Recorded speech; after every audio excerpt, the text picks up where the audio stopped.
we're with Andy Signor here of Popcorn Planet. He's going to be at the Chiefs game. Huh?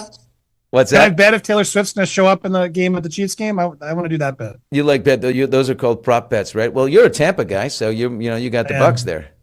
I love Baker Mayfield. I just think a lot of good teams here, yeah. But the Taylor Swift of it all, it makes me think because I'm still waiting. Do you remember when she said, or I guess it was Brian Friedman said that someone in Taylor Swift camp was out there, saying Blake was asking her to delete her text messages.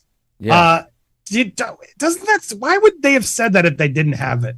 And do you think we're going to get it? And then maybe when do you think we're going to get anything from Blake's side that finally reveals some of the truth about Blake?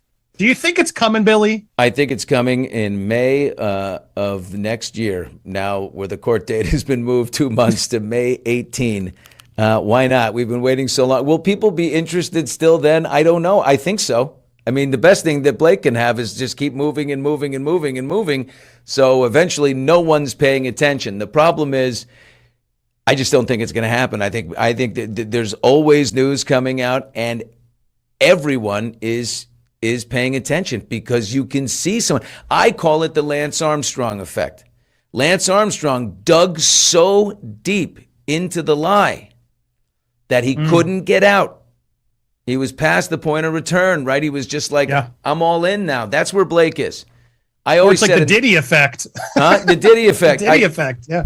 I said if she just in the beginning said, you know what, I misread the room a little bit. I'm so sorry. This would be over. Or if she just apologized. I don't know if you've had her on Shersty. Like Shersty to me was where it really the pinnacle of the virality was when the baby bump video and everything with Shersty Flaw. If she had just apologized to Shersty and said, hey, come to my next video, my next set, we'll talk. Yeah. Which Anne Hathaway did. I think a lot of this would have been avoided. It's nuts how far they've dug their heels in. It's like I get they're Hollywood narcissists and all that stuff, but still, like to pay the amount of money they're paying those lawyers to keep digging their heels in. I know he's rich, but I don't know. Usually the rich people I know don't like spending that kind of money. Wow. A couple of points here from the chat. Michelle says, Lionsgate's from Vancouver, just like Ryan. Okay, so maybe that's they're all coming from Ryan. Blake has to unseal all her documents on the 19th of December. Okay. I will go to New York City in my florals with a huge sign. Blake and Ryan will not miss when this goes down in May. Yeah, everybody. Okay, we talked about it earlier, Andy. Brandon Sklenar appeared on the Today Show to promote the upcoming movie Housemaid that he's doing with Sydney Sweeney and Amanda Seyfried.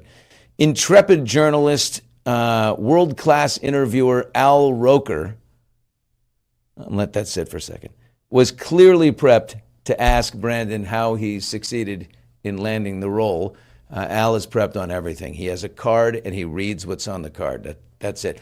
He asked Brandon, and Brandon shared that it was Sydney Sweeney who wanted him to be cast in this movie. And Al says, well, did you know her? And he said, no. It sort of surprised me. Didn't know her at all. Maybe I think, Sydney probably thinks he's hot. And Sid plays she plays the hot new housemaid who moves in with the Winchester family. So he's the husband, Seyfried's the wife, and this is their hot nanny or housemaid that moves in and trouble ensues. Now, People magazine, a publication known to be overly friendly with Blake and Ryan, then published an article quoting the director of the movie, Paul Feig, as saying that it was Blake Lively who encouraged Feig to have lunch with Brandon and ultimately to cast him. In the Today Show interview, Brandon references the lunch with Feig, but saying that, they totally hit it off. It was great, but he never mentions Blake. So this from a viewer here who sent this to me. I thought this was interesting for the following reasons. At the very least, it appears that Brandon no longer wishes to be associated with Blake. The fact that Al Roker was prepped to lead with the connection to Sydney Sweeney also implies that he was instructed not to mention Blake Lively or the It Ends With Us mess at all, which of course happens.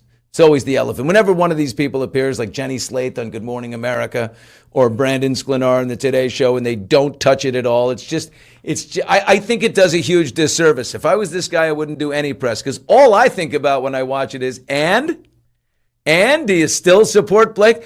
Even without the litigation, it would be a natural question to ask Brandon whether Blake had any influence, given her positive relationship with Paul Feig. They did a simple favor, 1 and 2 together.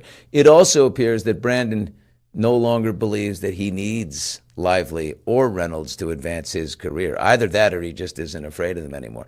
In any event, this incident appears to be a signal that the powerful Ryan Reynolds could be losing some influence here.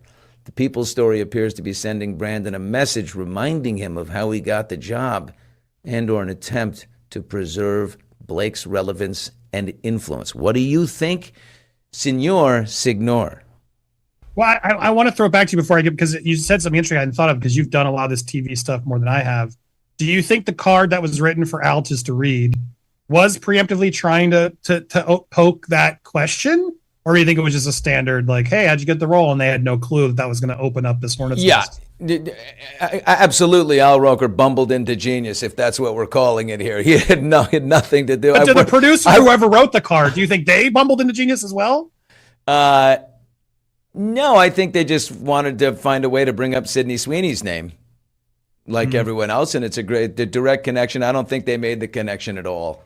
I don't think they were trying to backdoor their way into something good.